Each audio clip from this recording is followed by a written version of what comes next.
director, anong pakiramdam that you're doing this finally, the sequel? Di ba na-surprise ka? Ako rin. I was surprised too. But then, I got really excited. You know, just the usual na alam natin kung gaano kahirap gumawa ng sequel. Kasi for me, hindi ko naman in-expect na magkakaroon ng sequel tong Hello, Love, Goodbye. So when they told me about it just this year, after I did A Very Good Girl and all, my next assignment talaga supposedly is Elena.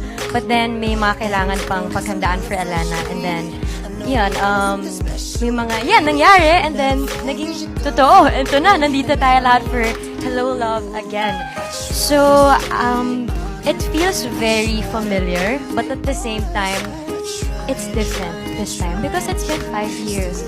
And 5 years is such a long time. Dami na nangyari. Yeah, I've changed. I think we all did. Lahat tayo nagbago. And